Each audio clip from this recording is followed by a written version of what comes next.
판매비와 뭐요? 관리비. 이런 거 잘 기억해 주시고, 그 다음에 보시면 정답은 1번입니다.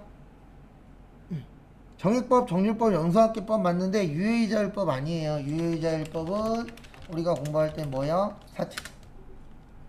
이런 거 종류 잘 기억하세요. 그 다음에 4번 저기에다 밑줄 치세요. 자본 조정. 이건 그냥 컨트롤 F로 하시면 됩니다. 정답은 4번에 매도 가능 증권 평가이익. 얘는 뭐라고요? 기타 포괄.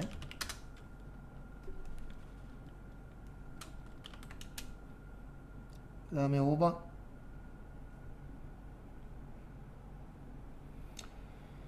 5번 보시면 그냥 분개하라는 얘기예요. 3월 1일 날 $10,000 상당의 제품을 해외에 외상으로 팔았습니다. 외상 매출금 $10,000에 1,000원이니까 1,000만원. 제품이니까 무슨 매출? 제품 매출. 요거는 특별한 거는 없고요. 그 다음에 두 번째 거기 보시면 두 번째 거 보시면 $10,000 보통 예금 받았죠? 그래서 3월 며칠이요? 31일 보통 예금 얼마 받았어요? 1,050만원. 그 다음에 대변에 외상 매출금 얼마? 1,000만원. 돈 더 받았죠? 외환차 익 얼마요? 50만원. 그러니까 결론은 이 문제는 분개할 줄 아냐 물어본 거예요. 그래서 보시면 1번 3월 1일은 외상 매출금 맞고 대변에 제품 매출 맞고 정답은 몇 번이에요? 4번이죠. 외화 환산 이익은 뭐 할 때? 결산할 때. 그 다음에 6번 저기에다 밑줄 치세요. 변동. 우리 변동비 뭐 한다? 총변동비는 증가한다. 단위당은요? 일정하다. 여기에서 물어본 게 일단 총원가는 증가하니까 A, 그 다음에 단위당은 일정이니까 뭐야? C. 그래서 정답 몇 번? 1번. 이런 거 틀리시면 안 됩니다. 처음 푸는 거 아니잖아요. 그 다음에 7번 저기에다 밑줄 치세요. 총 나오면 짧은 거.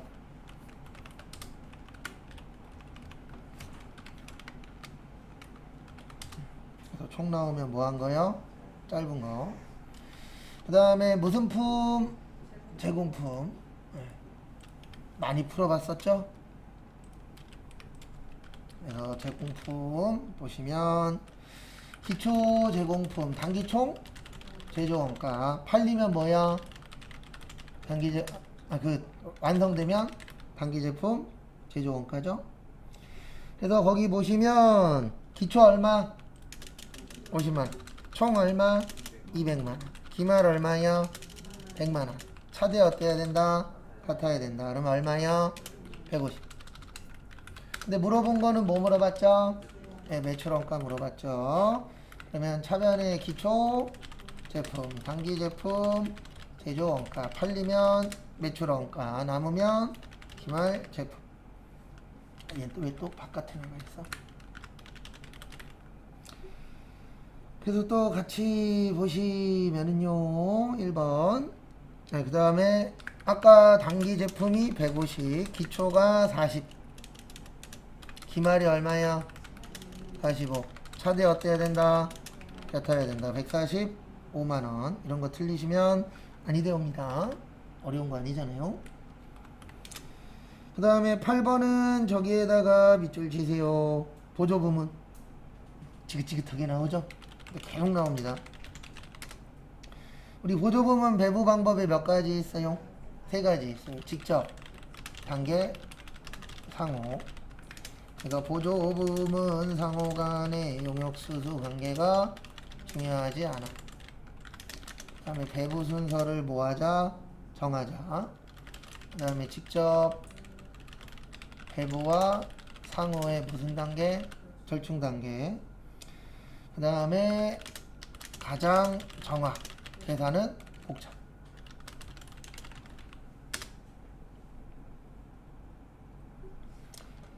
그 다음에 보시면 정답은 4번입니다. 계산이 간단해요? 아니죠. 복잡하죠. 그래서 정답은 4번.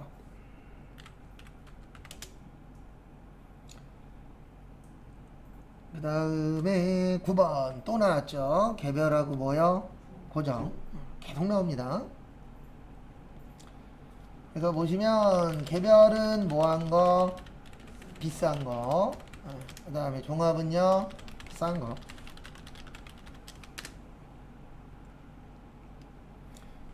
그 다음에 다품종, 소량, 주문, 소품종, 대량, 작업, 제조, 그 다음에 원가, 그 다음에 공정, 완성품, 환산량. 그 다음에 뭐가 중요하다고요? 제조, 간접비의 배부가 중요. 그 다음에 무슨 제공품? 기말 제공품.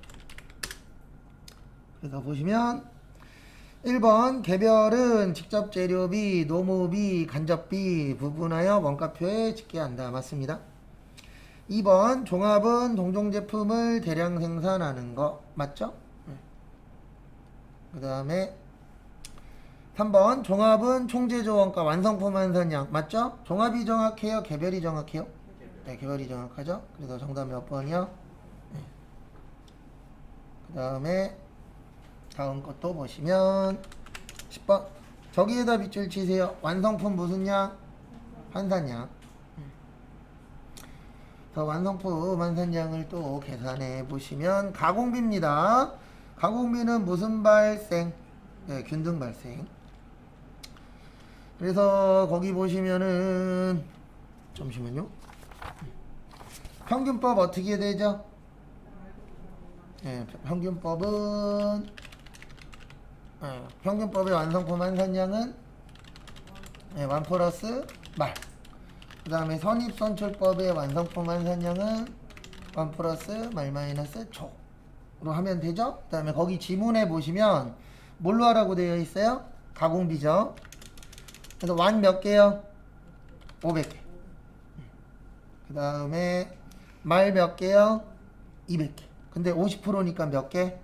100개. 그러면 몇 개요? 600개. 그 다음에 500개 더하기 100개 빼기 60개. 그러면 540개. 그래서 몇 번이요? 네, 1번. 이런 거 틀리면 아니 되옵니다. 11번 대손색 공제 몇 년? 10년. 그 다음에 무슨 신고만 가능? 확정신고. 그 다음에 이거 나오면 주의하셔야 되는 게 어음이나 수표는 부도 발생일로부터 몇 개월? 6개월 경과해야 돼요.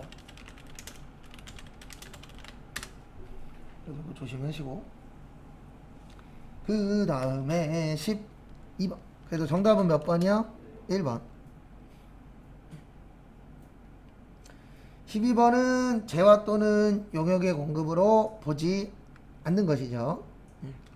그래서 우리 이거 외운 적 있었습니다. 뭐 외운 적 있었냐면은 재화의 공급이 아닌 것, 몰라, 담보, 공매 및 경매, 사업의 포괄력. 1번에 뭐라고 나왔어요? 네, 1번에 보시면은 담보. 2번은요? 네, 거기 보시면은 폐 없이 뭐죠? 네, 잔존제한. 근데 1번은 왜 용역의 공급으로 보냐면 저것 때문에 그래요. 문구에 보시면은요, 채무 변제에 뭐 됐죠? 충당됐죠. 그러면 공급 맞아요. 왜 그러냐면은 우리 일반적으로 담보라는 건 현재 거래예요, 미래 거래예요? 미래 거래예요. 그래서 이건 뭐냐면 우리가 지금 돈 주겠다, 나중에 돈 주겠다, 나중에 돈 주겠다라고 약속한 겁니다. 근데 지금 충당했다는 얘기는 지금 뭐 했다는 얘기죠? 돈 갚았다는 얘기예요. 뭐 갚았다고요? 돈 갚았다. 그래서 1번 맞고, 그 다음에 2번 우리 간주 공급에 몇 가지 있죠? 4가지. 자가, 자가 공급, 개인적 공급, 사업상 증여, 개업시 전전제한. 그래서 어쨌든 2번도 맞아요. 3번 개인적 공급이죠? 정답 몇 번이요? 4번. 이건 아직 거래된 건 아닙니다. 예, 약속한 거예요. 무슨 약속한 거냐면은 내가 돈 안 갚으면 이거 팔아서 뭐 갚겠다? 돈 갚겠다. 예. 그래서 우리가 담보 그러면 제일 많이 하는 게 뭐라고요? 주택담보대출. 그래서 뉴스 보는데 이러면 큰일 난 거예요. 뭐라고 나오면 큰일 난 거라면 요즘에 경매가 늘어나고 있대. 이렇게 뉴스 나오면 큰일 난 거예요. 왜냐면 경매로 넘어갔다는 얘기는 이자 못 갚고 있다는 얘기거든요. 근데 슬픈 게 뭐 어쩔 수 없긴 하지만 요즘 200만 원 정도 되는 소액 대출 누가 제일 못 갚고 있대요? 20대가. 20대가 못 갚고 있대요. 근데 왜 그러냐면 20대 분들이 아직 이런 직업이나 이런 게 안정화가 안 됐잖아요. 200만 원이면 작은 돈 절대 아닙니다. 여러분들 지금 당장 200만 원 빌려보세요. 아는 사람한테. 그럼 진짜 잘 살고 있는 겁니다. 가족 말고 200만 원 빌릴 수 있으면 진짜 사회생활 잘하고 있다는 뜻이에요. 왜냐면 그 돈 빌리기가 20만 원은 200만 원은 둘째 치고 20만 원 빌리기도 쉽지 않아요. 생각보다. 그 다음에 13번 저기에다 밑줄 치세요. 공제되는 매입세액이 아닌 것. 그러면 뭐 찾으세요? 일단 불공 찾으세요. 일단 1번 전자세금 계산서 의무 발급 사업자로부터 발급받은 전자세금 계산서로서 국세청장에게 전송 안 해도 인정은 받아요. 그 대신 전송 안 하면 전송 관련된 무슨 세 내시면 돼요? 가산세 내면 되지 전송 안 했다 그래서 인정이 안 된다 이건 아닙니다. 그 다음에 2번 보시면은요 매입처별 세금계산서 합계표를 경정청구나 경정시에 제출하는 경우 이게 무슨 뜻이냐면 세금계산서 합계표를 늦게 줬다는 얘기예요. 그러면 늦게 주면은 세금으로 인정을 안 할까요? 아니면은 가산세만 내면 될까요? 가산세만 내면 돼요. 그 다음에 3번 예정신고 시 세금계산서 합계표를 제출하지 못하여 예정신고 기간이 속하는 과세기간에 확정신고 때 제출해도 돼요? 안 돼요? 돼요. 그래서 정답은 몇 번? 4번. 공급 시기 이후에 발급하면요 이거는 인정 안 돼요. 근데 거기 보시면 이후에 발급받은 세금계산서로서 이게 또 중요해요. 공급 시기 이후도 중요하지만 여기에서 키포인트는 확정 신고 기간이 뭐 했죠? 지났죠. 그러면 인정 못 받아요. 얘 때문에 인정 못 받는 거예요. 요거까지는 인정해 주거든요. 우리 세금계산서 늦게 발행할 수 있다 없다? 있다. 그 늦게 발행하는 걸 지연발급이라고 해요. 무슨 발급이요? 지연발급. 그래서 늦게 받으면은 늦게 발행해도 인정은 해주는데 여기에서 키포인트가 뭐냐면 요건 인정이 안 돼요. 신고기간이 지난 다음에 신고하는 거는 인정된다 안 된다? 안 된다. 근데 왜 그러냐면 기간이 지난 다음에 발행하는 걸 인정을 해줘 버리면은요 사람들이 세금 관련돼서 장난칠 확률이 높다 낮다? 높다가 돼버려. 그래서 장난칠까봐 인정을 안 해줍니다. 그래서 정답은 4번. 그 다음에 14번 어려워요. 이런 건 그냥 답위주로만 보세요. 내용 보셔도 되는데 내용 보시면 한 10가지 정도 외워야 돼요. 그래서 이런 것들은 답위주로 보십시오. 1번 저축성 보험의 보험 차익. 요거는 해지하는 경우에는 해지일이에요. 왜 그러냐면 우리 보험이라는 건 원래 중요한 게 언제 돈 받는 거죠? 원래는 만기일에. 근데 지금은 뭐 했어요? 해지했어요. 해지라는 건 내가 하다가 더 이상 뭐 하겠다? 안 하겠다. 그러면 해지한 날 뭐 받을 수 있죠? 돈 받을 수 있습니다. 그래서 해지하면 무슨 일? 해지. 근데 해지할 거면 드는 게 좋아요? 안 드는 게 좋아요? 안 드는 게 좋아요. 저축성이든 보장성이든 상관없어요. 저도 예전에 아는 사람 꼬임에 넘어가고 내가 바보였지만 그 당시에는 3개월인가 4개월 동안에 한 120만 원 정도 넣었거든요. 30만 원짜리를 한 달에. 그리고 해약했을 때 얼마 받았냐면 15만 원인가 18만 원 받았어요. 그래서 보험은 뭐 하면 안 돼요? 해지하면 무조건 손해요. 그래서 해지할 것 같으면 시작을 안 하는 게 좋은 게 보험입니다. 왜냐면 우리가 가입을 하잖아요. 그러면 1년치인가? 예, 내가 그 매달 붙는 금액에 1년치인가 6개월치인가를 그 사람한테 수당으로 나가요.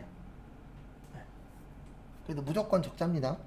그래서 그만둘 거면 안 하느니만 못한 게 포함이에요. 그 다음에 2번 비영업대금의 이익.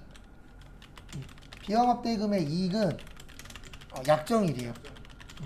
실제 이자 지급일이 아니고. 왜 그러냐면 우리가 돈 빌려줄 때 뭐 쓰죠? 네, 그 차입금에 대한 그 계약서 같은 거 쓰잖아요. 그리고 거기에 며칠 날 이자 주겠다 써요, 안 써요? 써요. 그게 약정일이에요. 왜냐면 우리가 이자라는 건 늦게 줄 수도 있고 뭐 할 수도 있죠? 안 줄 수도 있죠. 돈 없다고 해서. 네, 그래도 그 약정일 날 받았다라고 생각하고 뭐 내라?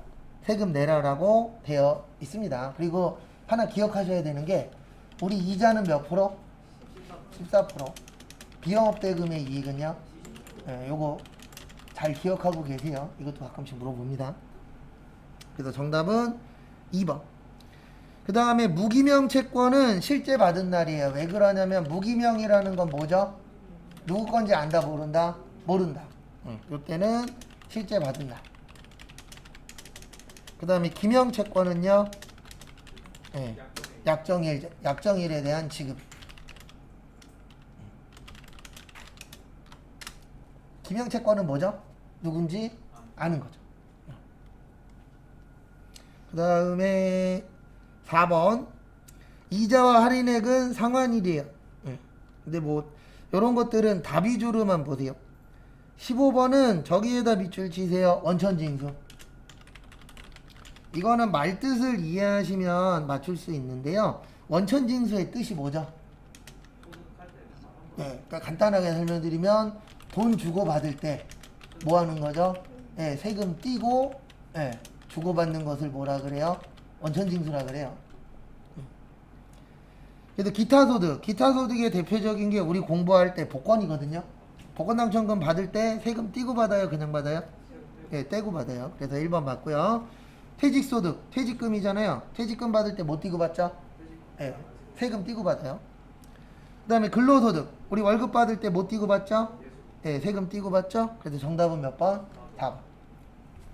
양도소득이 저겁니다. 집 사고 팔 때 세금 떼고 받아요?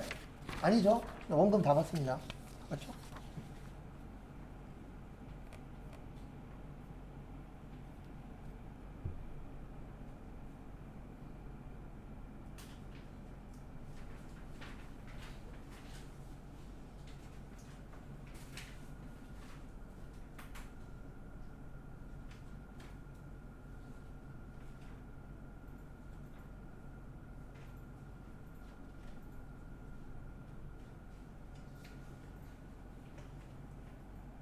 그 다음에 문제 1번.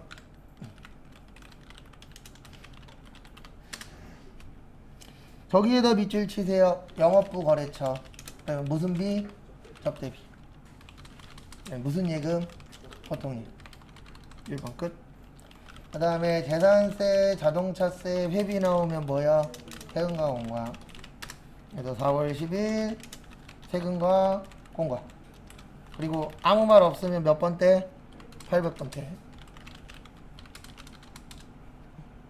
그 다음에 5월 1일 저기에다 밑줄 치세요. 이자 비용이죠? 네.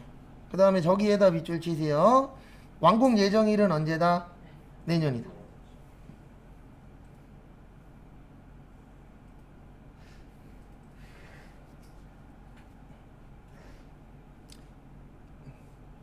그 다음에 보시면 일단 완성됐어요? 짓고 있어요? 짓고 있는 중인 거.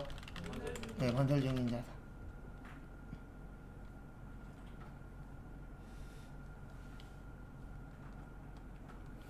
건설 중인 자산 얼마요? 네, 350만원. 수표 발행했다. 무슨 예금? 당좌예금. 그 다음에 6월 5일 1억짜리 얼마에 발행했다? 9,900. 그래서 보통 예금 9,900. 사채 1억. 사채 할인 발행처 얼마요? 100만. 끝. 비싸게 발행하면요 할증 발행. 이게 부채의 감소예요. 왜냐면 예, 사채의 차감 계정입니다. 왜냐면 사채를 줄이는 역할이잖아요. 참고하시고. 그 다음에 6월 10일 예수금 얼마? 네, 55만원. 통장에서 얼마 나왔어요? 이렇게 나오면 망해도 4개입니다. 웬만하면 몇 개 맞아야 돼요? 5개 맞아야죠. 왜요? 그나마 좀 쉽게 나와서. 네, 문제 2번. 메인 매출. 그러니까 시험을 잘 볼 때하고 못 볼 때가 있는데 쉽게 나오면은 점수가 좀 괜찮아요. 그건 뭐 어쩔 수 없는 겁니다. 왜냐면 당연히 쉬우면 점수 잘 나오는 게 당연한 말이잖아요. 8월 7일 저기에다 밑줄 치세요. 구매 확인서. 매출의 영세 서울역. 대변의 제품 매출, 그 다음에 차변의 외상 매출금. 끝. 8월 21일 저기에다 밑줄 치세요. 현금 영수증. 그 다음에 거래처를 뭐 할 것? 네, 입력할 것. 그러면 입력해야 돼요? 안 해야 돼요? 당연히 해야죠. 그래서 보시면 8월 21일 매출의 현과, 그 다음에 장현성, 대변의 제품 매출 30, 세금 3만. 차변에 뭘로 수령했다?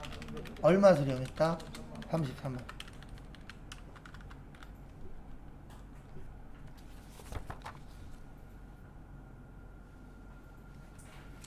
그 다음에 9월 5일 저기에다 밑줄 치세요. 제품. 제품 뭐 했죠? 팔았죠. 네. 그래서 9월 5일 날 매출의 과세. 그 다음에 항체 역. 제품 팔았다. 제품 매출. 그 다음에 10% 현금 외상. 4천, 3천이 아니고 4천. 그 다음에 9월 27일 저기에다가 밑줄 치세요. 토지. 그 다음에 세금계산서. 토지에 세금계산서 나오면 뭐? 불공. 그래서 9월 27일 날 매입의 불공. 불공 사유는 뭐예요? 토지의 자본적 지출. 그거 하나밖에 없어요. 토지 들어간 거. 그 다음에 전자는 6. 차변의 토지 4,400. 통장에서 얼마 나갔죠? 2,500. 나머지는 외상했죠? 네, 미지급. 얼마? 1,900. 12월 10일 또 어디에다 밑줄 쳐요? 네, 선적이라고 달러. 그래서 이거 써야 되죠. 외환 차익하고 외환 차선. 왜냐면 결산 아니니까 못 쓰면 안 돼요. 네, 외환산 이익하고 외환산 손실 쓰시면 안 돼요. 그래서 우리는 무슨 일 기준으로 본다? 선적일 날은 얼마였죠? 1,100원이었어요. 그래서 2만 달러 곱하기 1,100원 하면 2,200만. 근데 우리는 얼마 받았죠? 그 다음에 따로 없죠. 그래서 얼마로 잡으면 돼요? 2,200. 그래서 매출의 수출. 이거 상관없어요. 죄송합니다. 잘못했어요. 그 다음에 미국의 싹. 대변의 제품 팔았다. 제품 매출. 돈 받았다. 외상으로 했다. 네, 외상 매출. 그래서 이렇게 나오면 10개 다 맞춰야 됩니다. 어디 가서요? 시험장 가서. 그래야 합격할 확률이 많이 올라가요. 이렇게 나오면 좋겠죠. 네. 어떻게 될는지는 아무도 몰라요. 그 다음에 건물 등 감가상각자산. 그래서 앞에 보시면 여기로 오세요. 그리고 지금 이거에 속으시면 안 돼요. 거기 보시면 3번에 그 3월 30날 990cc라고 보이세요? 이거 만약에 1000cc 넘어도 입력하셔야 돼요. 왜 그러냐면 여기는 과세되냐 불공되냐 보는 게 아니에요. 예, 그냥 이거 하냐 안 하냐만 보는 거예요. 거기 명칭이 건물 등 감가상각 자산 취득명세서잖아요. 그러니까 이거는 과세냐 불공이냐랑은 관련 없어요. 그냥 이거 되냐 안 되냐만 보면 돼요. 뭐요? 감가상각. 그리고 감가상각 되는지 안 되는지 헷갈리면 그리고 요건 알고 계세요. 토지와 건설 중인 자산은 감가상각 한다 안 한다? 안 한다. 그리고 모르겠으면 어디 가서 친다? 네, 여기 가서 치라 그랬잖아요. 계정과목 및 적용등록 가서 컨트롤 뭐야? F. 그래서 건물 치면 여기 건물 밑에 뭐 있죠? 감가상각 누계. 요거 갖고 찾으시면 돼요. 그 다음에 지금까지 시험 문제 이거 다 어떻게 나왔냐면요. 그냥 여기에다가 열심히 치면 돼요. 1월에서 몇 월이야? 3월. 2월 15일. 그 다음에 대한전자. 그 다음에 9부는 거기 보시면 뭐 사셨죠? 비품이니까 기타. 그 다음에 200에 20. 그 다음에 2월 28일 상시.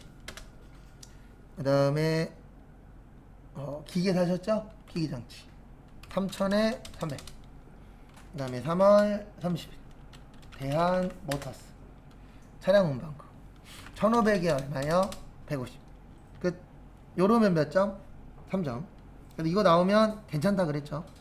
근데 괜찮은 이유는 딴 거 없습니다. 아주 어렵게 내는 편은 아닌지나 나쁘지 않아요. 그리고 나갈 때는 항상 예 아니오 누르면 다시 넣어야 됩니다. 그 다음에 2번 여기로 오세요. 예 이제 나오시고 부가가치세 뭐야? 신고서.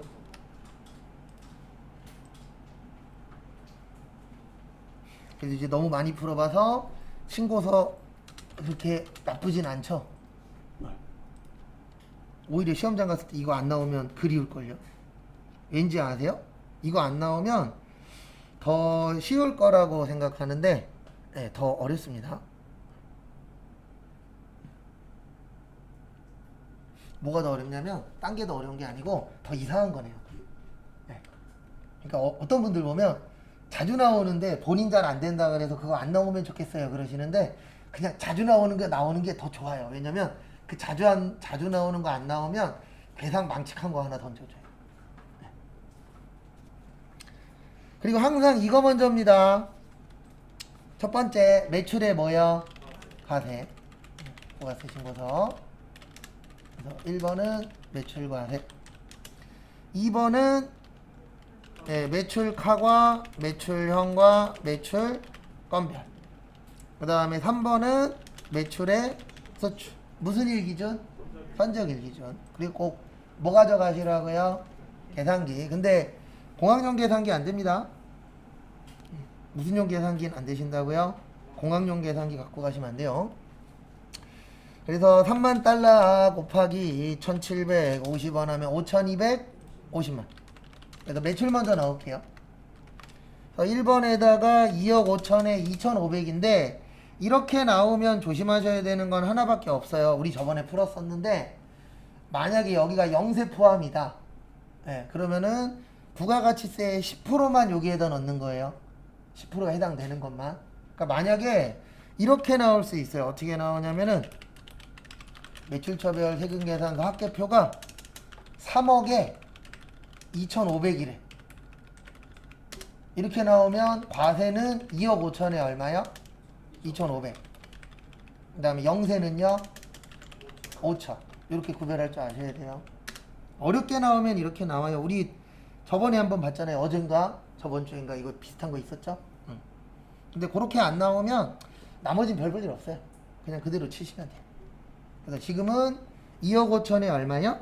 2,500으로 등록하시고 그 다음에 3번에 900에 90. 왜 그러냐면 3번은 누구하고 같이 넣는 곳이죠? 네, 카고하고 현고하고 같이 넣는 곳이죠. 그래서 그거 참고하시고 그 다음에 4번에 100에 얼마요? 10. 그 다음에 6번에 5250. 그러면 3번까지 끝. 그 다음에 이제 매입할게요.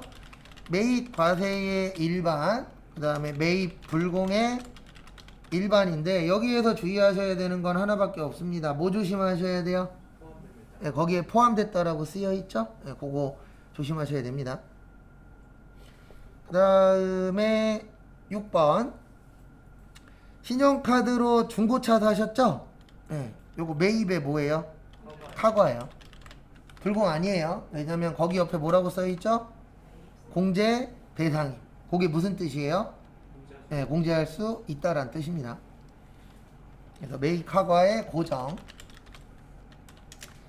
그 다음에 예정신고 누락하신 게 있어요. 예정신고 누락이 있는데 요게 매출의 뭐죠? 과세. 예정신고 누락이 있어요? 없어요? 있죠. 그래서 요걸 가지고 또 하나씩 해보도록 하겠습니다. 그래서 앞에 보시면 일단 여기 10번에다가 1억 4,500에 1,450. 그 다음에 여기 16번 찍고 50번 가서 3,000에 얼마요? 300. 왜냐면 불공은 몇 번 들어가야 된다? 2번. 그거 항상 잘 숙지하고 계시고요. 그 다음에 여기 신용카드 여기 밑에 42번에다가 얼마에 얼마요? 네, 거기에다가 350에 35만원. 맞죠? 그 다음에 누락한 거 여기 33번에 300에 얼마요? 30. 그리고 가산세 계산해야 되는데 몇 개? 2개예요. 3개 아니에요. 왜냐면 이것 때문에 우리 세금계산서 합계표 지연제출가산세라고 있어요. 예, 요게 뭐 누락했을 때?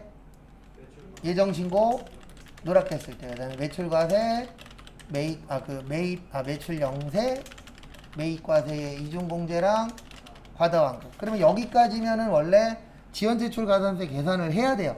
근데 안 해도 되는 이유가 얘 때문에 그래요. 전자세금계산서 전송은 제외라 그랬잖아요. 근데 거기에 전송했다 안 했다? 그래서 할 필요 없다. 요 간혹가다 한 번씩 나와요.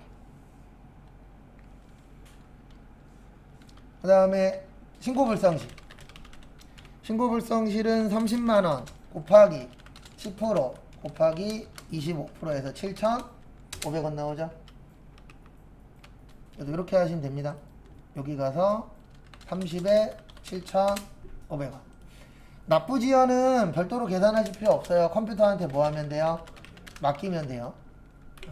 근데 지금 금액은 안 맞습니다. 왜 그러냐면 이 당시엔 2.5였거든요. 지금은 몇이에요? 2.2에요. 그러니까 하는 방법에만 집중하세요. 시험장 가서 이렇게 날짜 나오면 이렇게 하는 거예요. 앞에다 30만원 치고 2020년 몇 월 며칠? 네, 4월 27일. 그 다음에 2020년 몇 월 며칠? 7월 20일. 이렇게 넣으면은 누가 계산해준다? 컴퓨터. 그 다음에 확인. 누르시면 끝. 그리고 질문이 하나 들어와서 요거 이제 답지 보다 보면 좀 헷갈려 하실 수 있는데 제가 미리 설명을 드렸어야 되는데 깜빡했어요. 죄송합니다. 그래서 뭐냐면은 답지 보다 보면 여기에 금액 들어가 있을 때 있죠. 못 보신 분도 있을 거예요. 19번에 금액이 들어가 있거든요. 근데 이거 안 넣어도 돼요. 왜 그러냐면 우리 이거 외웠잖아요. 신용카드, 매출전표 등 발행공제라 그래서 개인만 되고요. 몇 프로? 1.3%. 한도 얼마? 1,000만. 근데 그래서 왜 안 넣어도 되냐면 누구만 된다? 그래서 안 넣어도 인정해줘요. 법인이니까. 그렇죠. 그래서 답지 보다 보면은 여기에 요 금액 들어가 있거든요. 3번 금액. 여기 더해서 지금 900에 90이면 여기에 얼마 쓰는 거예요? 990. 근데 안 해도 됩니다. 왜 안 해도 되냐면 우리는 개인이다 법인이다? 법인이다. 그래서 어차피 넣어도 공제된다 안 된다? 안 된다. 그래서 여기 이것도 답지가 오락가락해요. 어떤 답지에는 이게 있고 몇 회 답지에는 또 없고 이게 왔다 갔다 해요. 그러면 넣어도 되고 안 넣어도 되면 그냥 뭐 하세요? 넣지 마세요. 그게 저거 넣든 안 넣든 맨 밑에 그 금액은 전혀 상관없어요. 왜냐면 여기는 그 프로그램 자체에 뭐 연동되거나 이런 게 없기 때문에 뭐 저기에 넣든 안 넣든 뭐 그런 거는 일절 관련이 없습니다.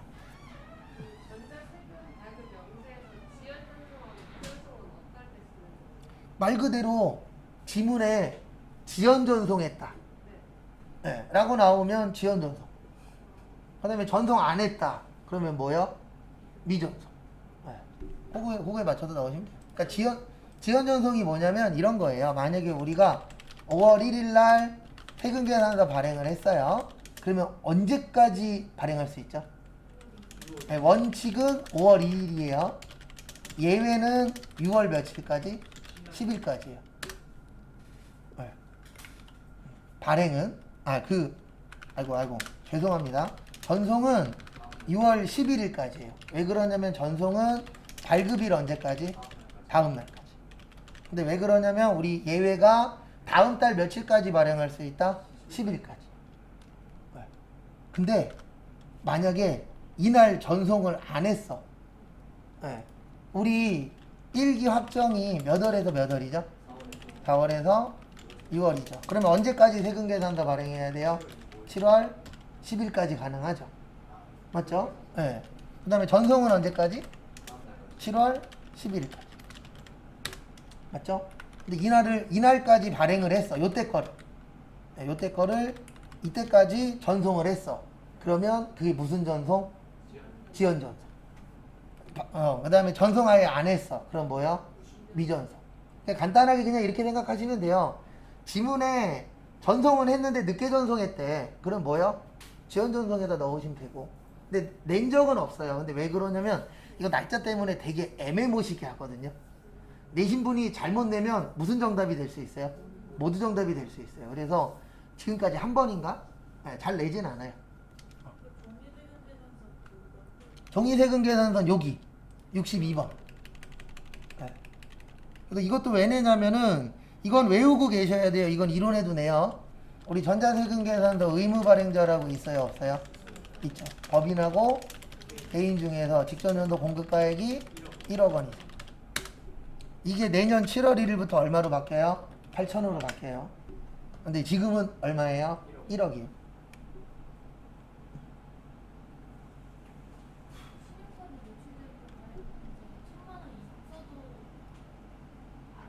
네, 그거는 알아서 컴퓨터가 계산. 네.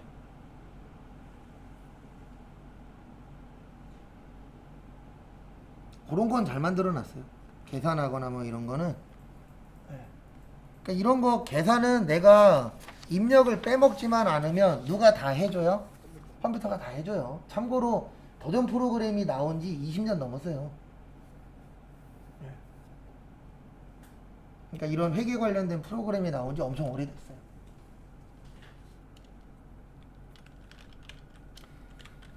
그 다음에 문제 4번 결산. 1번은 수, 2번도 수, 3번도 수, 4번도 수, 5번만 자. 별로 안 좋습니다. 그래서 1번 보시면 저기에다 밑줄 치세요. 달러. 근데 차입하셨대요. 네. 그리고 저기에다 밑줄 치세요. 1년 이내. 1년 이내면 무슨 차입금? 단기 차입금. 근데 원래는 저기 1280원이었는데 1270원이 됐어요. 얼마 떨어졌죠? 네, 20만원 떨어졌죠. 왜냐면 10원에 2만 달러니까. 단기 차입금 20만원. 거래처는 안 쓰셔도 돼요. 왜요? 없어요. 네, 쓰고 싶어도 없어요. 그 다음에 외화 환산 이익 얼마요? 20만. 그 다음에 2번. 2번은 저기에다가 밑줄 좀 쳐주세요. 영업 외수익. 그리고 모르겠으면 여기 보세요. 모를 수 있어요. 그러면 거기 지문에 몇 월 며칠이라고 써있죠? 3월 1일. 네, 그러면 3월 1일 가는 거예요. 어차피 일반 전표 아니면 어디에 있어요? 매입 매출 전표 둘 중에 하나에 무조건 있어요. 3월 1일 날 갔더니 뭘로 되어 있어요? 임대. 네. 모르겠으면 거기 가서 찾아봐도 돼요. 근데 이 정도는 우리 분개할 수 있어요? 없어요? 있죠. 그래서 결론은 차변의 임대료 내년 거 몇 달이죠? 2달이죠. 그러면 1200만 원에 2달 치니까 200 나오죠. 먼저 줬다, 먼저 받았다. 먼저 받았다. 뭐요? 선수세. 그리고 요거 잘 기억하세요. 성급 비용, 선수세, 미수수익, 미지급 비용. 그리고 세무하면은 회계 결산 할만 해져요. 근데 그 이유는 딴 것 때문이 아니고요. 회계는 몇 문제 나오죠? 3문제 나와요. 세무는요? 5개 나와요. 그러다 보니까 연습량이 어디가 더 많아요? 네, 세무가 더 많아요. 그 다음에 3번. 이건 안 되면 요거는 외우십시오. 무조건 차변에 부가세 예수금, 대변에 부가세 대급금. 요거는 고정이에요. 요 분계 나오면 이 파트는 고정입니다. 그래서 예수금이 얼마? 2천.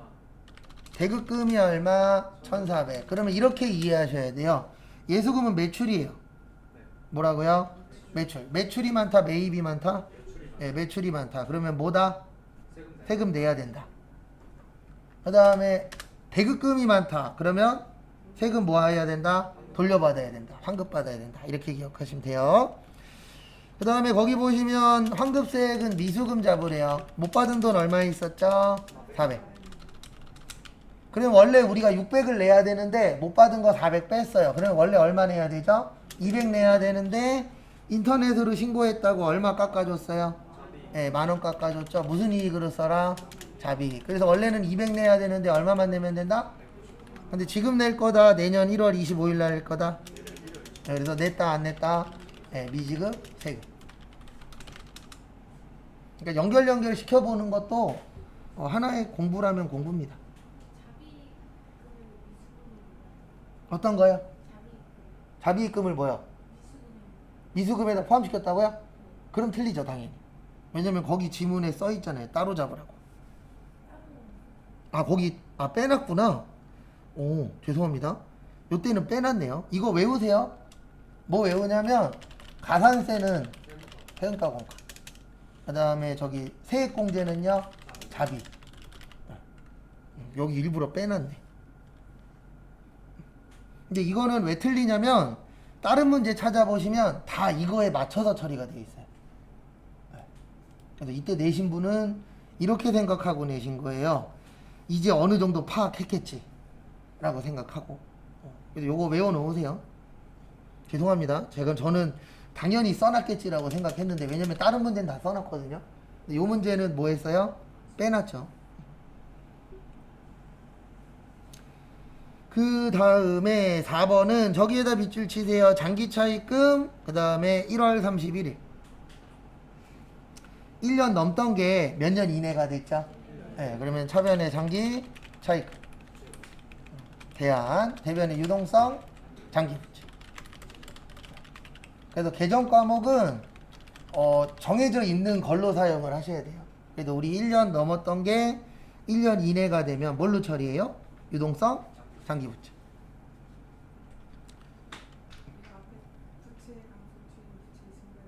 네, 맞아요. 왜냐면 이제 장기차입금 아니잖아요. 장기차입금은 몇 년 넘을 때? 1년 넘을 때. 근데 이제는 몇 년 이내 됐다? 1년 이내 됐다. 네, 그렇게 해서 연결 해보시는 것도 방법이라면 방법입니다. 그 다음에 5번은 외우세요. 5번은 그냥 외우세요. 이렇게 하는 겁니다. 앞에 보시면 금방 끝나요. 1월에서 몇 월이요? 12월. 밑으로 쭉 내려요. 여기에 있는 걸 쳐요. 그리고 계산기를 들어요. 거기 지문에 얼마라고 되어 있어요? 5,400을 쳐요. 그리고 좀 전에 얼마 썼어요? 3,600.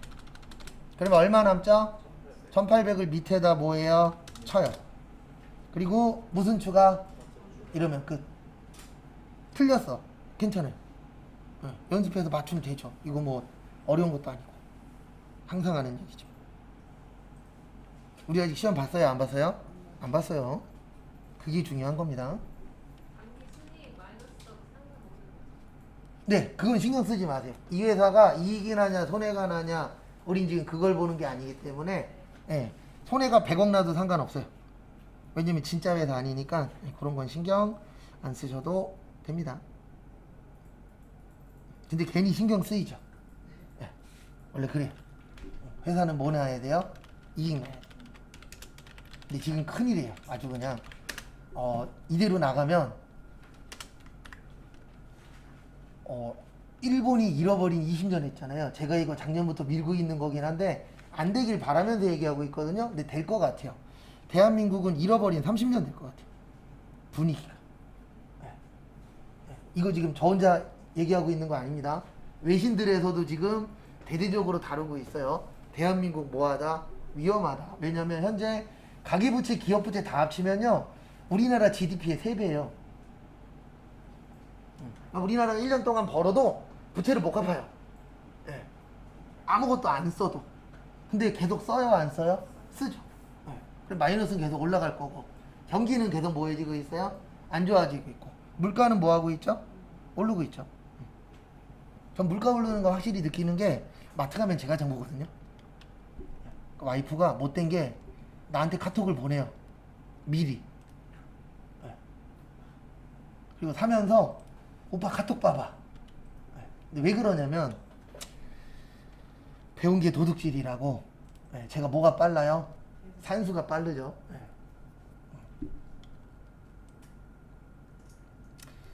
그래서 거기 보시면 4월분 저기에다 밑줄 치세요. 급여 자료 입력하고 원천징수 모여 이행상황 신고서.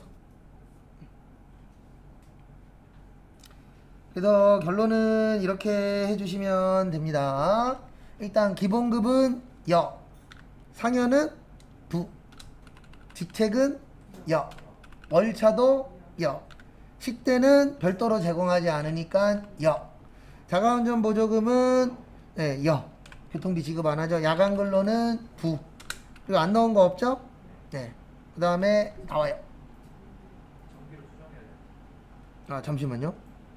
그 다음에 모든 수당은 뭐요? 정기. 그래서 여라고 되어 있는 건 다 뭘로 바꾸세요? 정기. 그거 조심하시고. 그래서 항상 끝까지 다 읽고 하셔야 돼요. 네. 끝까지 다 안 읽고 하면 어떻게 되는지 제가 열심히 보여드리고 있죠. 그래서 꼭 끝까지 다 읽어 주십시오. 그 다음에 확인. 그 다음에 몇 월? 4월. 며칠? 30일. 그 다음에 400에 직책이 30, 월차가 60, 식대가 10, 자가가 20, 연금, 그 다음에 건강보험, 장기, 고용, 그 다음에 나머지 맞죠? 네. 선생님, 수당공제에서 과세, 비과세 표시를 맞게 했는데 여기 들어왔을 때 그 밑에 보면 비과세 금액 있잖아요. 예를 들면 30만 원, 예를 들면 근데 제가 맞게 했는데도 여기 비과세 금액이 다르게 또 있는데 그건 신경 쓰지 말아요. 아니요, 그건 신경 써야죠. 그러면 아예 그냥 다시 지우고 불구한 다음에 그냥 다시 그게 더 빠를 수 있어요. 네.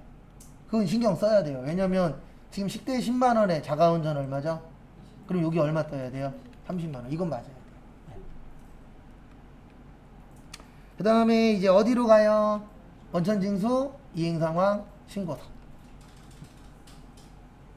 이렇게 간혹가다 꼬이면 안 맞을 때 있긴 있더라고요. 그럴 때는 날리고 다시 하는 게 더 빨라요. 그 다음에 보시면은 몇 월이요? 4월. 그 다음에 미완급세액 얼마? 예. 끝. 이렇게 나오면 나쁘지 않죠? 아마 지금 풀면서 이 생각하고 계신 분들이 있을 거예요. 93회처럼 나오면 뭐 하겠다? 좋겠다. 예. 모릅니다. 93회보다 더 쉬울 수도 있어요. 예. 왜 그러냐면 우리 시험이 명절 끝나고죠. 예. 그러면 지금까지 10월달 시험은 아주 어렵진 않았어요. 근데 10월에 따라서 12월하고 2월은 확실히 갈려요. 10월달에 합격률이 높으면 12월하고 2월은 어렵고, 여기에서 좀 많이 떨어지면 12월하고 2월은 조금 쉽고. 지금까지 그러긴 했어요. 평균적으로 10월달이 엄청나게 어려운 애는 많지 않았어요. 근데 12월이나 2월 둘 중에 하나는 꼭 어렵게 내긴 했었어요. 근데 왜 그러냐면 평균 합격률을 어느 정도 맞춰야 되거든요. 근데 그 조절을 12월달하고 2월달에 많이 해요. 네, 그러다 보니까 앞에서 많이 떨어졌으면 뒤에 게 쉽고, 앞에서 많이 붙었으면 뒤에 게 어때요? 어렵고. 그 다음에 연말정산 오시고요. 몇 번이에요? 네, 500번. 그리고 저기에다 밑줄 치세요. 두 번째 줄에 부양가족 명세, 세 번째 줄에 월세 주택임차, 그 다음에 연말정산. 그 다음에 최수정 씨의 총급이 얼마예요? 5천만 원이에요. 여기 부양가족 누르시고 이분 배우자 있어요 없어요? 그러면 뭐요? 한분. 요거 놓치기 딱 좋습니다. 항상 조심하시고. 왜냐면 배우자는 없고 존속하고 비속만 있죠. 그래서 윤여선님 610122184321 장애인복지법에 따른 뭐요? 장애. 그 다음에 자녀 최한나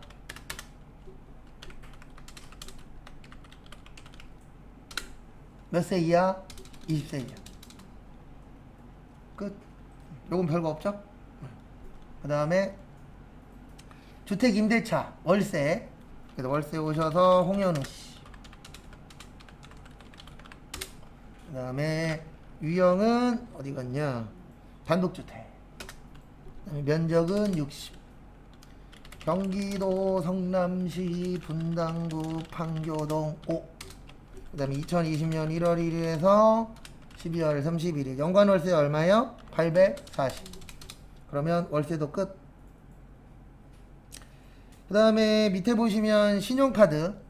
신용카드 다 되는데 신용카드는 입력은 생략할게요. 안 맞으니까 시스템이. 그래서 입력은 생략하고 이렇게 넣어주시면 됩니다. 어떻게 넣으시냐면은 신용카드 얼마예요? 2천. 직불은요? 100만원.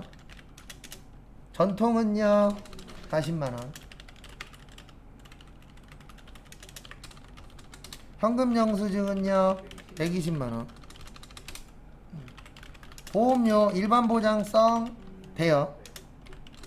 거기 실손 의료보험금 수령액은 여기에서 신경 쓰는 게 아니고요. 의료비에서 신경 쓰는 거예요. 맞죠? 보험료 낸 거에서 빼는 게 아닙니다. 어디에서 빼는 거예요? 그래도 의료비에 실손보험 있잖아요. 여기에서는 신경 쓰실 거 없다. 그 다음에 장애인 전용 돼요? 안 돼요? 돼요. 얼마요? 200. 저축성은 안 돼요. 그래서 이렇게 넣는 겁니다. 여기 보시면 여기 부양가족 오셔서 최수정 본인에다가 여기 일반 보장성 얼마요? 100. 그 다음에 실손은 넣는 날 없어요. 그 다음에 여기 윤여선님 오셔서 장애인의 얼마요? 200만원.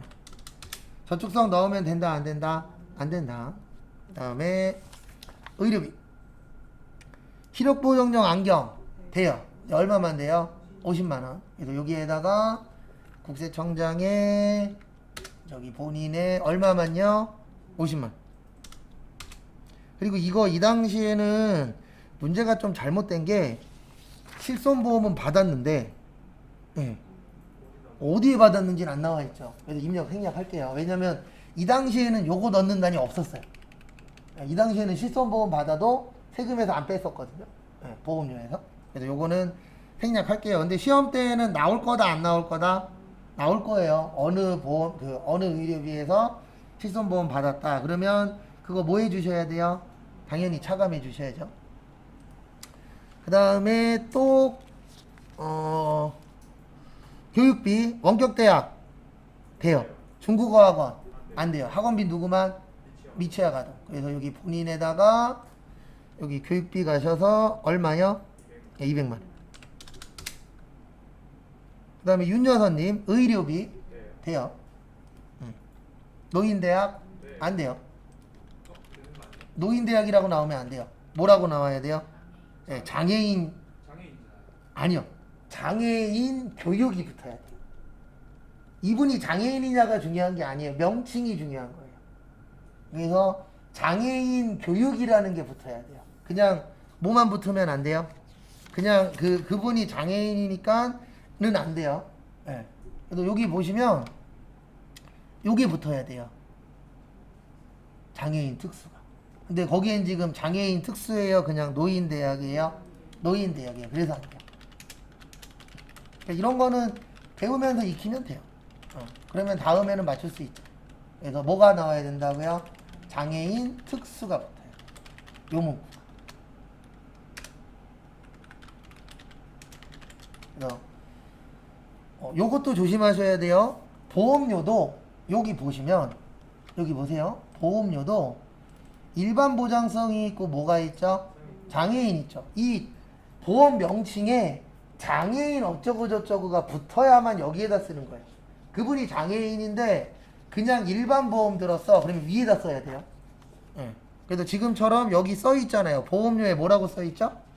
장애인 전용 보장성이라고 써 있잖아요. 이렇게 꼭 문구에 붙어야 돼요. 그래서 교육비도 장애인 교육비가 붙어야 돼요. 라고 기억을 해주셔야 됩니다. 틀렸어. 괜찮아요. 항상 하는 말이지만 여러분들은 두 군데 가서만 잘하시면 돼요. 시험장하고 회사 가서. 여기에서야 뭐 배우는 데니까. 그래서 질병치료비는 여기에다 넣으시면 되죠?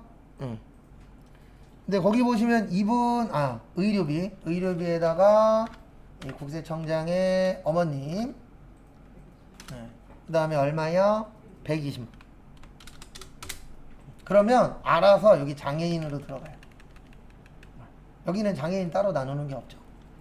그 다음에 최한나 교육비 돼요.